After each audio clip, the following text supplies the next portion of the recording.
Good evening, everyone. Welcome. I'd like to call to order the 2052nd regular meeting of the City of College Place City Council. Will the city clerk please take roll call? Yes. Councilmember Bobbitt, I am present. Councilmember Cleveland, Present. Councilmember Peterson, Present. Councilmember Selby, Present. Councilmember Trope, Present. Councilmember Nyhagen is, I need to unmute her, I'm sorry. Councilmember Nyhagen, Present. thank you. And Councilmember Sherman is absent today. She told us ahead of time. And also with us are City Administrator Rizzatello and City Engineer Robert Gordon. Present. And I believe Deputy Clerk Holm is with us as well. Great, thank Yes, you. I'm here. City Attorney Colwell.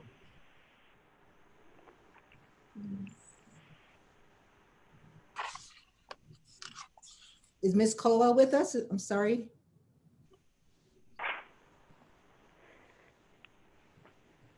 Ms. Colwell, Who? is Reed,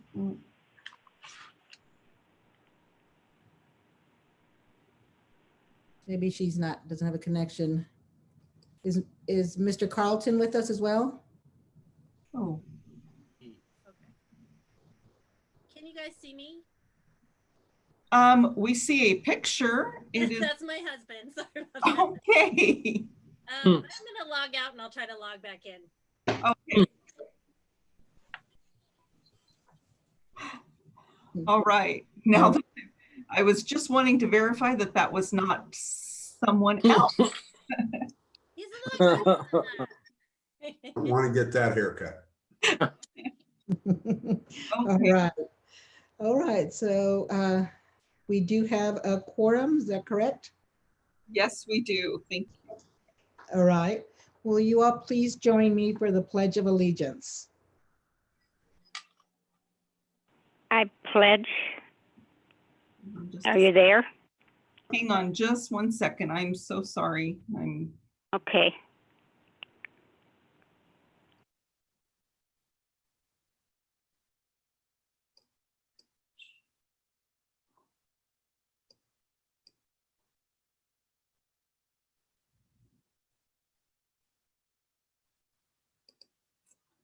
Okay, we're ready to go. I pledge allegiance to the flag of the United States of America and to the republic for which it stands, one nation, under God, indivisible, with liberty and justice for all.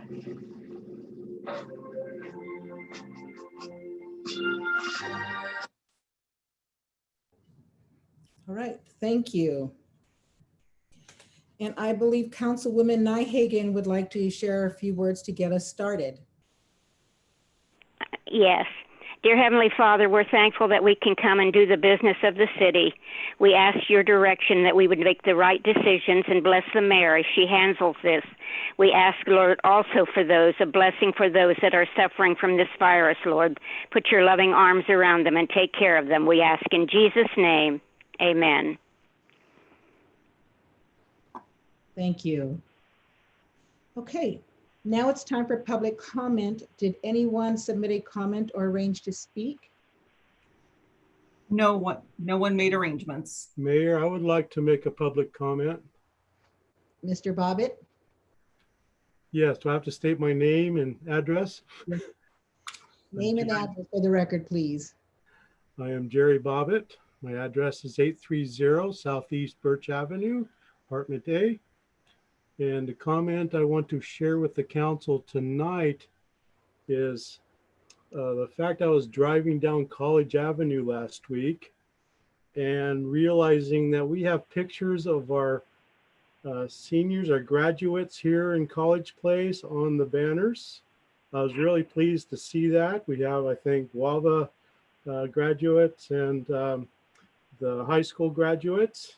And I thought that was a very special thing to do for our seniors here in College Place. Proud to be part of this city, and thank you. Good. Yes, thank you, Mr. Bobbitt. Yeah, absolutely important. We do appreciate that.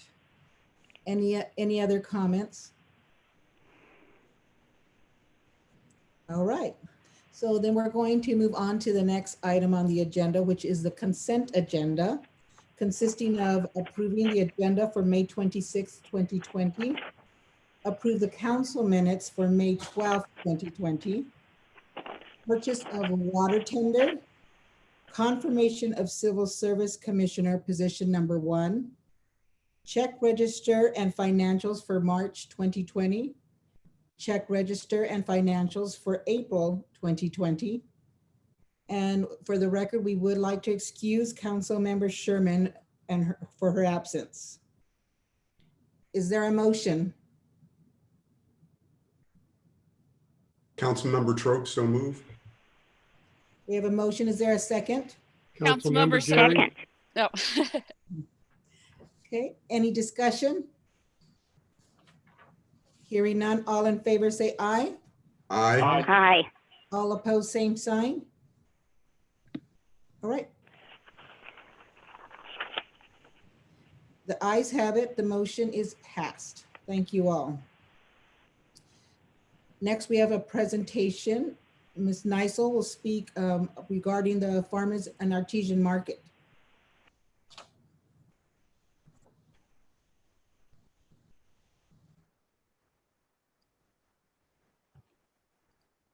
Trying to get my screen share up here. So as you probably are aware, we have a farmer's market of sorts that is going to be starting on Thursday. We have some variations or modifications, mitigations, I guess, for COVID-19 that we had to comply with. Right now, only essential vendors based upon what phase of the county that we're in are allowed. No non-essential activities, no kid events, no live music, no gathering. To say we have to have hand washing and sanitizing stations throughout the market, wipe down high touch areas frequently. All vendors and staff will have to have a health check prior to setting up in the market. And we have a revised layout and with a single entrance and a single exit, one-way traffic flow. No sampling or handling of the products. The vendors will handle the products and bag them for you and hand them to you and then take the money. And no loitering or dining on the premises. So we're encouraging people to come, support the vendors, get your very safe products, and then take them and go. The food vendors that we have on site for hot food items will be sending to-go only orders. So nothing, no dining on the premises.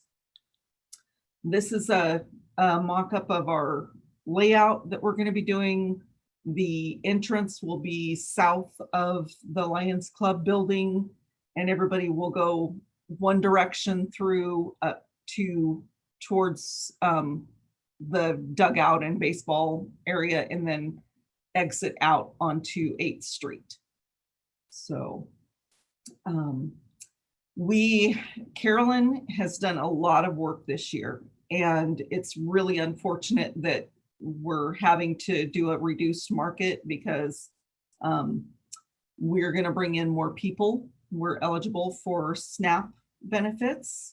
So not only is the SNAP benefits, but also Washington State SNAP market match. So for every dollar of SNAP money that a person takes off of their EBT card, they get a match dollar for from the market match fund. So and all of that is funded through the state. There's no expense to the city through that. So that's going to help bring in more customers to the market.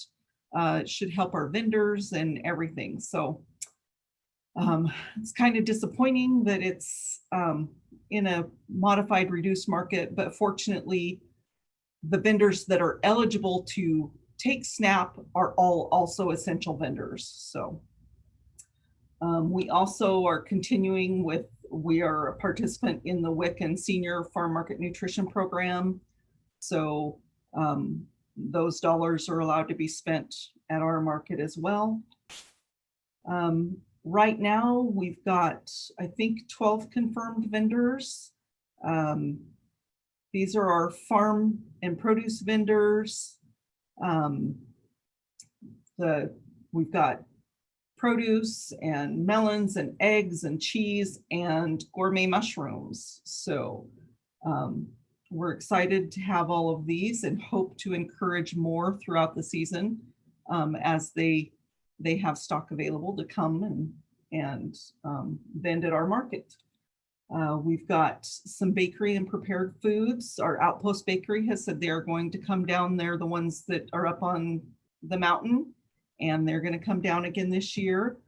We've added the Polynesian Grill with still Murray's Rustic Pie and Granny's Tamales, and Mama Monticelli's does nuts and chocolates and things of that nature. So we're going to have a good variety on food there. And then we've got a couple of other essential sanitation vendors. And so we're going to have a vendor that does the homemade masks, and she's going to be there selling her sewing stuff. And Something for Everybody is going to be there with soaps, and they have now started liquid foaming hand soap as well. So not just their bar soaps. So we're excited about that.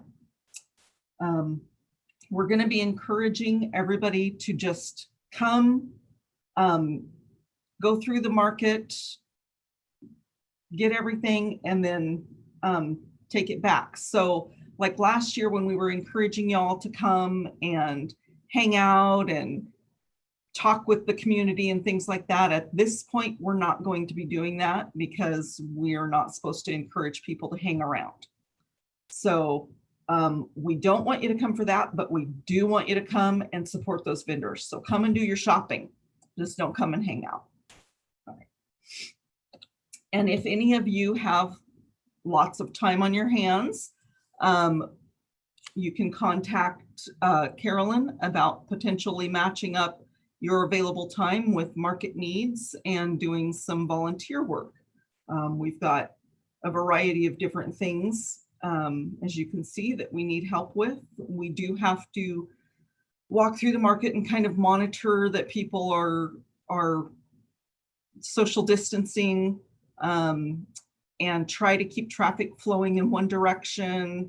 And we have to track the number of people in because we're only allowed to have so many people in the market at a time.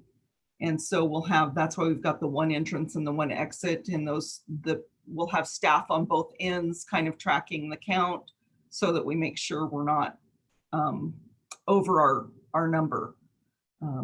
So that's kind of all. Does anybody have any questions? Councilmember Sorry, Bobbitt? Sorry, I was trying to unmute.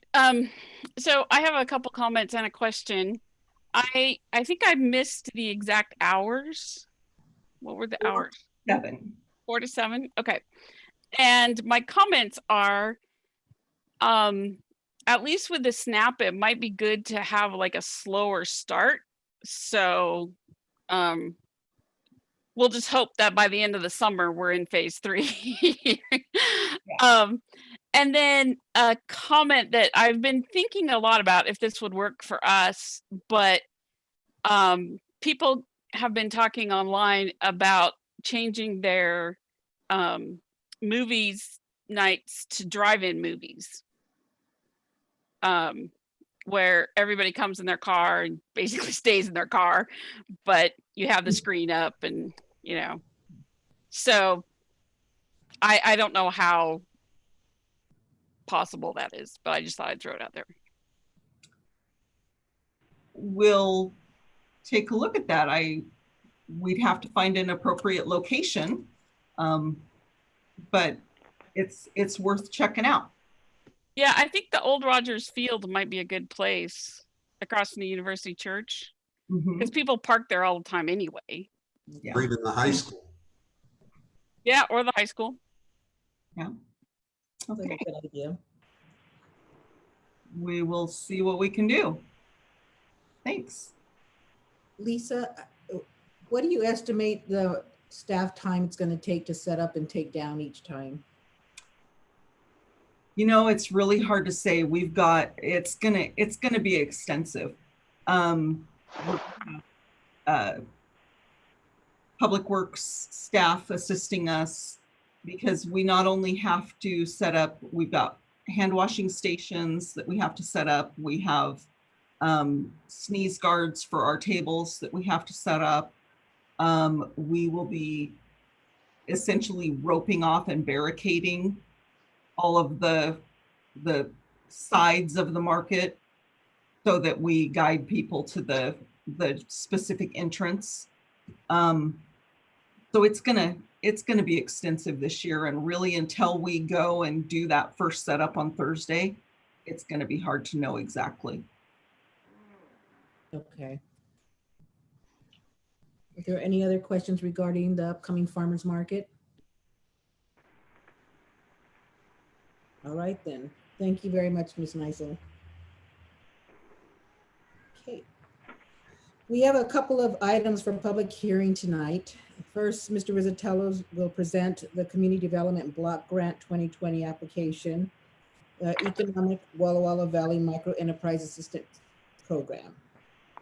Mr. Rizzatello? Okay, thank you.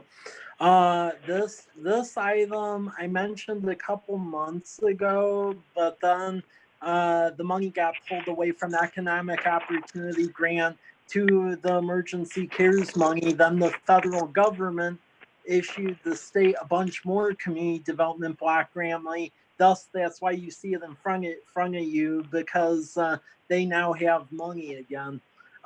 So for this community development block grant, we already submitted a sidewalk one. They changed the rules this year where it's a general purpose grant, but then every city can turn in one planning grant, one micro enterprise grant, and one construction grant. We already turned in the construction grant. What this grant would do is, in essence, it would pay for an additional 12 seats into that micro enterprise assistance program that is needed. This year, we increased the amount of seats to 2. However, every year, there's more and more seats that are needed than those that we have available. So the need on this program is great throughout the valley, including College Place. So with those 12 seats, we would be able to provide that to the businesses that apply, and they'd be used because past experiences demonstrated that there's a high need for that here, not only in City of Walla Walla, but City of College Place. So what you see before you is a resolution of certificate of compliance. So that way the grant would cover the 12 seats, and then we're using the 2 seats we already pay for as match. And that's a summary of this grant application. Thank you. Are there any questions or comments for Mr. Rizzatello regarding this grant application? No. Mike, I just want to make sure I understand correctly. So there's a potential for 14 seats? Yeah. Okay, excellent. Okay, so if there's no further comments or questions, I At this time, I will open the public hearing. Ms. Nysel, did anyone submit a comment or arrange to speak? No one did. Okay, are there any other discussions? Okay, is there a motion to close the hearing? Oh, sorry, was someone going to speak? Okay, so is there a motion to close the hearing? This is Councilmember Cleveland. I motion to close the public hearing. Thank you. Is there a second? Councilmember Trope, second. Thank you. Is there any further discussion? All right, hearing none. All those in favor for closing the public hearing, say aye. Aye. Aye. Any opposed, same sign? All right, the ayes have it, and the hearing is now closed.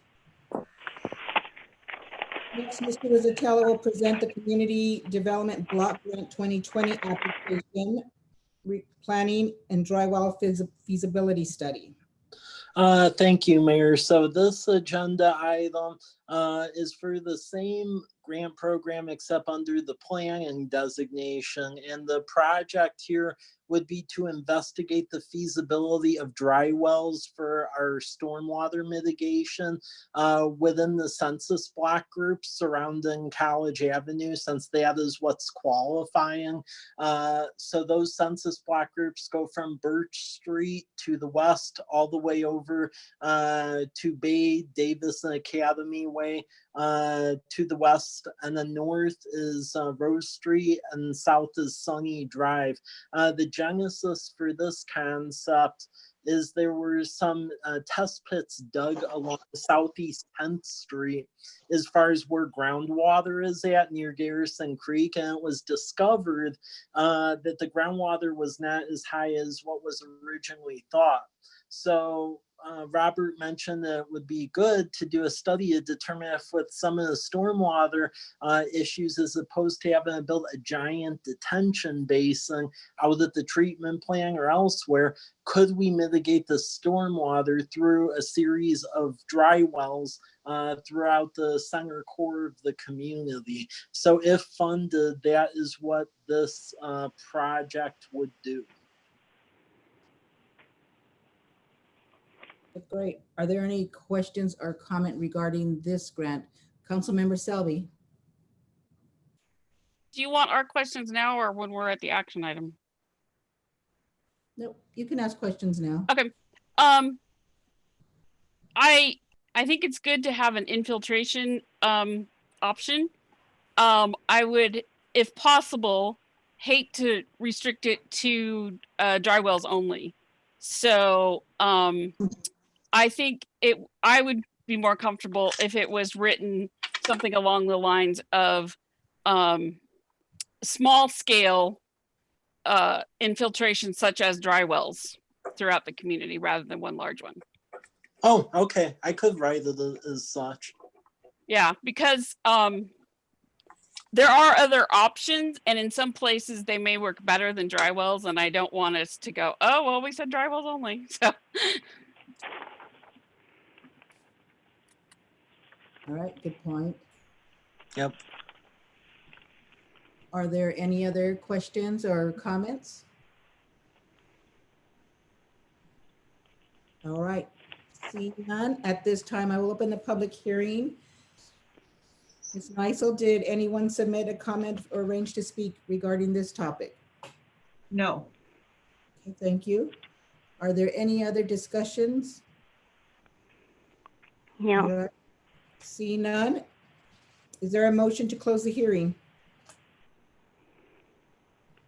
So moved, Councilwoman Nyhagan. Thank you. Councilmember Selby, second. Thank you. Any other discussion?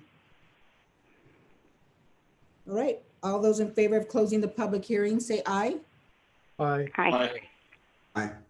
All opposed, same sign. All right. The ayes have it, and the hearing is now closed. Thank you, Mr. Rizzatello. Yep. Okay, we're going to move on to our action items. And Mr. Rizzatello will present the Community Block Grant 2020 application? So this is just a vote to authorize the resolution of certificate of compliance.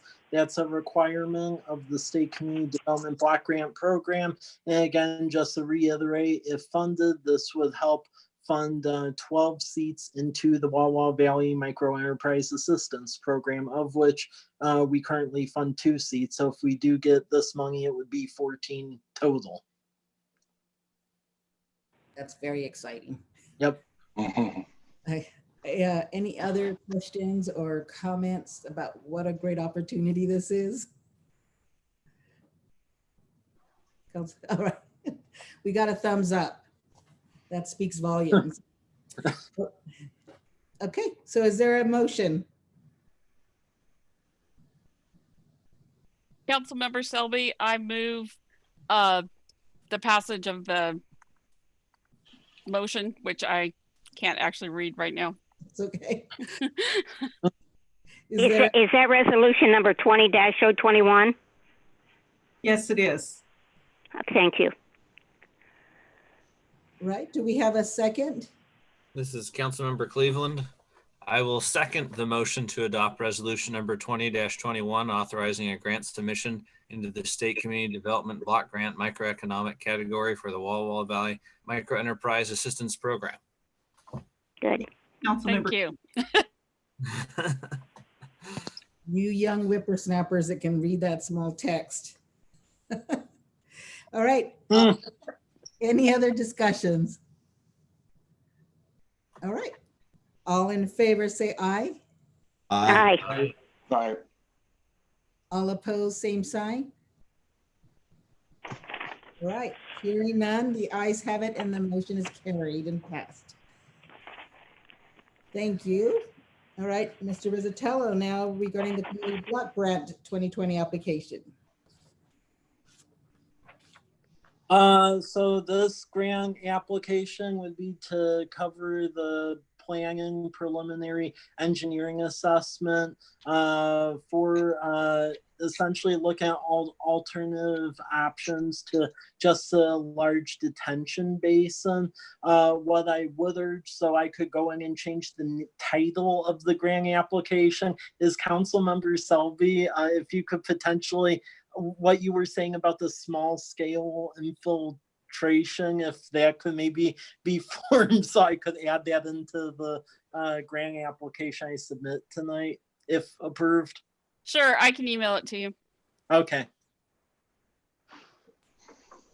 All right, great. Any questions or additional comments? All right, seeing none, all those in favor say aye. We need a motion first. Yeah, motion. I'm sorry, do we have a motion? You want to do it so you get the wording right? Oh, goodness. Okay, is there a motion? Councilmember Peterson, motion to adopt resolution number 20-022, authorizing the grant submission to the State Community Development Block Grant planning category for the dry well feasibility study for stormwater mitigation in the Central College Place community. Thank you. Councilmember Jerry, second. All right, we have a first and a second. Any other discussion items? Do we modify that language before we vote on this? I would recommend that, because otherwise, if that resolution gets applied, they're only going to look at it from the dry well perspective. So can I propose we make a new motion? No, but you can propose an add-on. You can amend the motion. I would Thank like you. to amend the motion per Melody's comments. Perfect. I will second the amendment. Which should be something to the effect of infiltration systems to include Yeah. small scale dry well feasibility. Excellent. Is So that now clear we enough? vote on the amendment. So we're going to vote. Thank you very much, Councilmember Trout. So we are going to vote on the amendment submitted by Councilmember Trout. But before we do, are there any other discussions or questions? Okay, let's vote on the amended version. All in favor say aye. Aye. Aye. Aye. All opposed, same sign. All right, hearing none, the ayes have it and the motion for the amended version is passed. No. The motion for the amendment is passed. Now Amended. you need to take a vote on the amended motion. Sorry, Yes. technicalities. Okay, so we say that again. We need to take a vote on the amended. That vote was So- for the amendment. That was for, okay. Amendment. Now we got to vote for the amended. So now you need to vote on the full amended motion. Okay. So all in favor for the full amended? Aye. Sorry. Aye.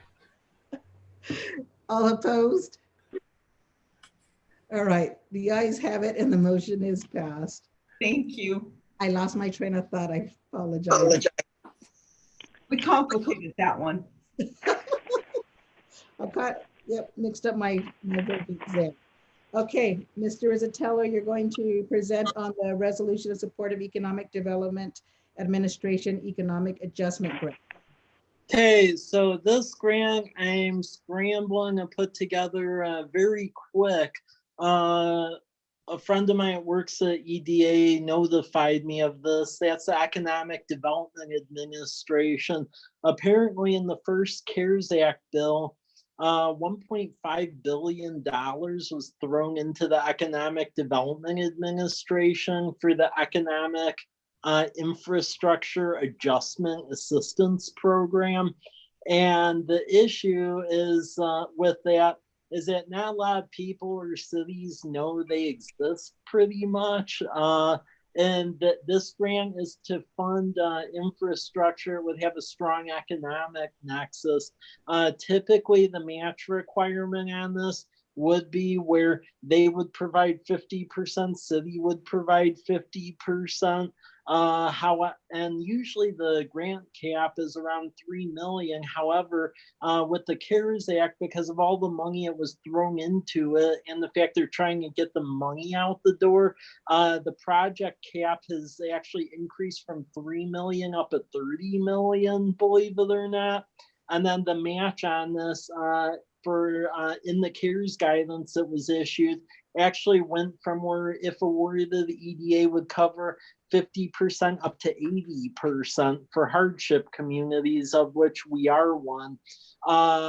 So what I'm attempting to do here, and we'll see if this works or not, is I view this as one of the few opportunities where if successful, we actually may be able to get the entirety of like phase 1 funded for the wastewater treatment plant upgrade and an expansion.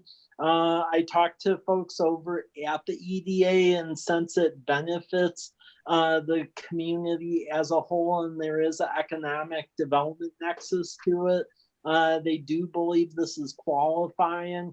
Luckily, with our business community, one of the roadblocks I was a little concerned with is you typically need project beneficiary letters for their grant program, where the employers allude to how many full-time employees they have, of which a lot of them are usually hesitant to give that to a federal government agency. However, knowing that this project has been talked about for a long time, and to be perfectly honest, if we don't get a grant of this magnitude, it's going to be quite interesting trying to assemble funding for this in the future. They see that this could accelerate and greatly lower the hardship on the residents should we get this money. So that is what I'm trying to do here, to make an attempt to get this CARES money through the Economic Adjustment Assistance Act program.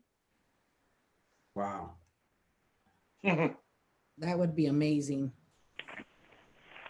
Okay. Well, and I think this, I'm sorry, this Councilmember Selby, I think this project is an excellent one, because typically with these kinds of projects, they want shovel ready, and that's what this one is.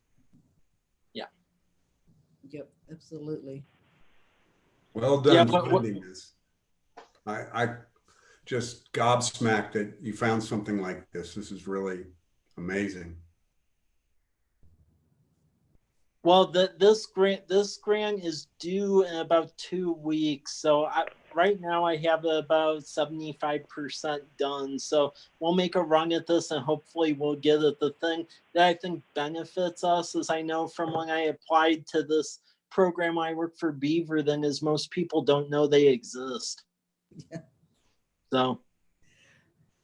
Well, we always appreciate your friends who give you little nudges of what's going on and what's available.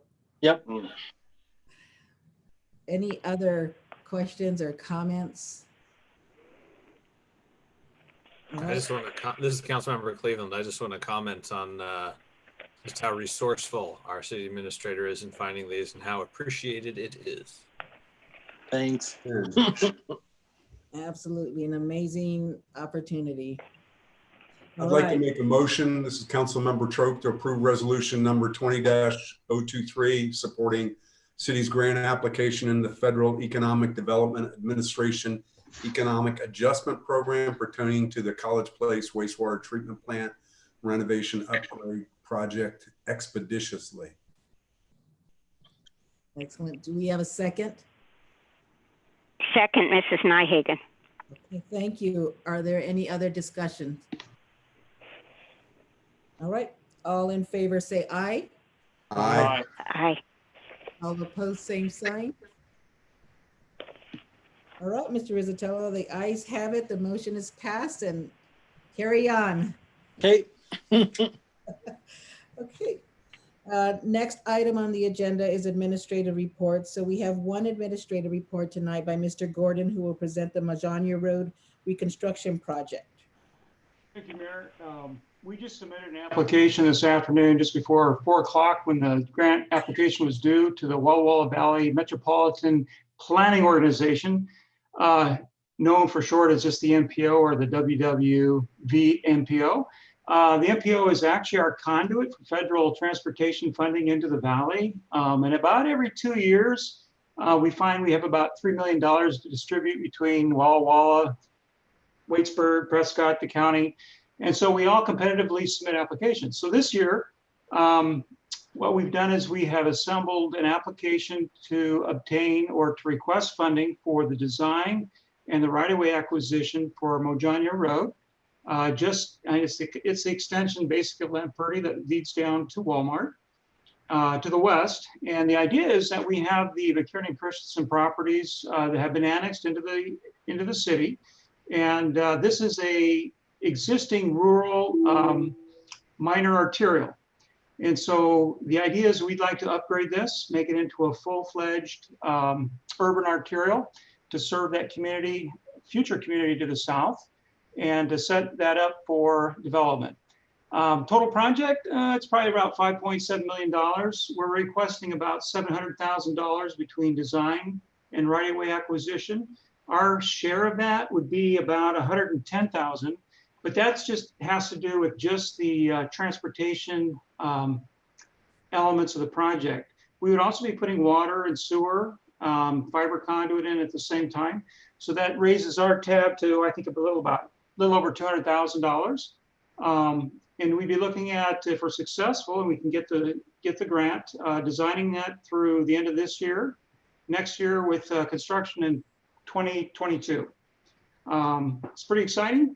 It would be a real asset to that area. We don't really have a lot of east-west arterials or transportation corridors into our area. We have Whitman to the north, and of course we have SR 125 to the south, and we've got Wallula, and we've got Highway 12 to the north. So I think we're poised pretty well. I think we may have a good chance at this.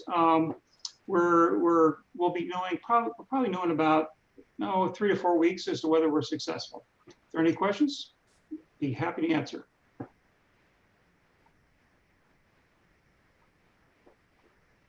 I don't have a question. Well, I think it's great that we're going to be putting in the conduit while we're in the road. And I think, is that something that we plan on doing anytime we do more of a major project this way?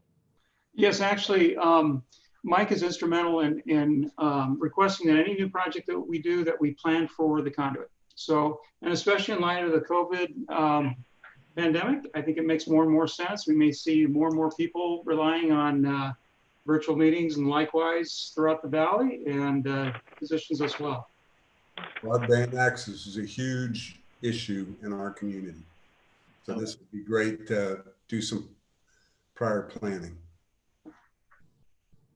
I think we've, yep, it's been clear that the bandwidth is needed here, and especially as we try to accommodate any or encourage any growth and take care of our citizens that are now using virtual classrooms or meetings. It's really important. Any other questions?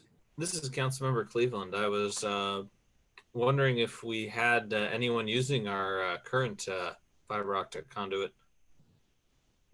We're pretty close on that. I'm in negotiations for the C Street run and then the 4th and Academy Way run. So it's forthcoming. That's with the service providers? Yeah. So we buy the, we basically bury the conduit and then they come in and lease the fiber? Yeah, that's the idea. Right? For any of the streets where we do full-on reconstruction, we put in blank conduit, and then third-party providers, as they get to a juncture of adding on to their network, then they'll typically put dark fiber in there, and then they pay us a lease back on that. The big one that was holding a lot of it up is there's a couple of providers that were waiting on the C Street run, and now that that's done, they're more willing to talk. And then plus the port has started to come at the to the table about the College Avenue run, which is pretty important to the whole thing. So conversations are ongoing. I think we've had some good momentum in that discussion in the most recent months. Yeah. It kind of stalled for a while, but now it's really moving again. So yeah. Yep. Thank you, Mike. Yep. Councilmember Peterson, Mike, is there any discussions, and maybe already it's happened, as far as 5G setups within College Place? There are a couple of providers that are looking at doing that. We do have a 5G code in our development code that was done as far as the development updates. So that was good that we got ahead of that. Some of the providers are starting to get into Tri-City with that, but we're always later to the game as far as when they start bringing 5G here. So I would say it's definitely going to be coming probably within the next year or two. It just takes a little while after Tri-City gets it. So my understanding is 5G will require more base stations. Yeah. Well, so do we have opportunities to lease those out or to start scouting out sites for those?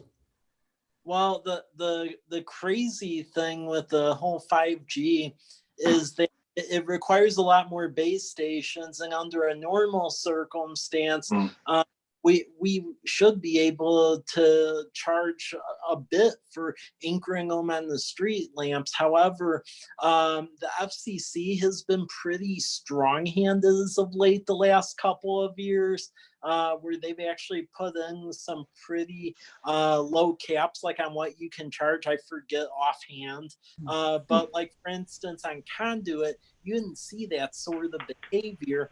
With 5G, they're actually getting pretty involved in that, which isn't really fair, because again, that's putting that private asset on that public infrastructure.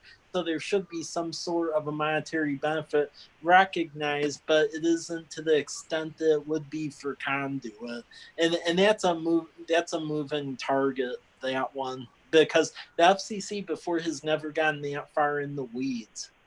My assumption is, though, they don't have to have the height requirements they have for others because it's much shorter reach.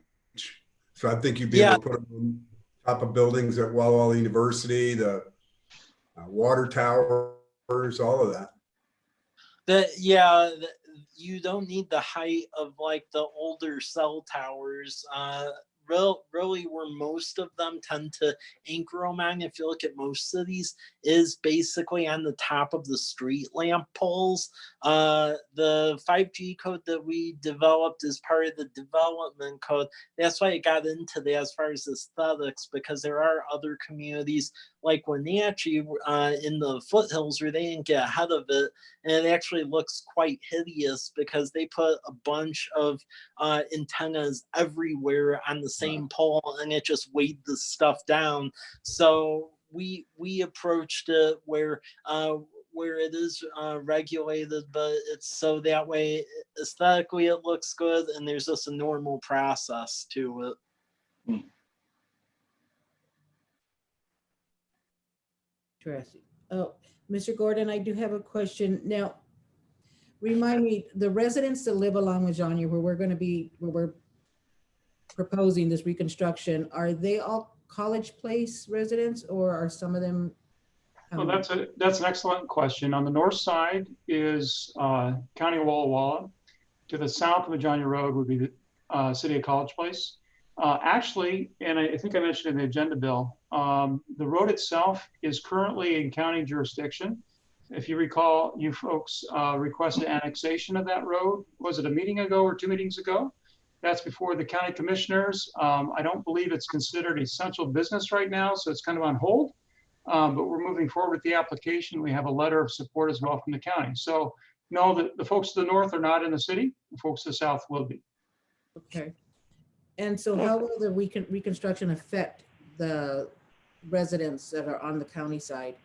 Well, there'll certainly be disruptions to getting in and getting out, especially when the construction is right in front of their home. Anything like you've seen on C Street would be similar to what you would expect out there. Yeah, it will be a disruption to their lives. It's a major road construction project. Okay. Do you foresee any liability in that at all from any of the homeowners? Not if it's approached appropriately. I think we write into when we get to the point, again, this is just design and right-of-way acquisition, but when we get to the point of construction, just making sure that our contract documents have the required access provisions and making sure that there's detour routes. And we do that pretty routinely on all our projects anyway. So yeah, it'll be disruptive. There's really no way around that, but there's ways to accommodate that, like having the contractor work on one side of the road, doing most of their work maybe on the south side, and then going back into the north side. Would have to occur during several different phases. Couldn't do it all at once necessarily. But yeah, there's workarounds. Okay, thank you. Yeah, you're welcome. Do we have any other questions or comments? No. All right. Thank you, Mr. Gordon. Welcome. Okay. There are some reports included, informational reports that you will, for your review when you have some time. Is there any other business for the good of the order?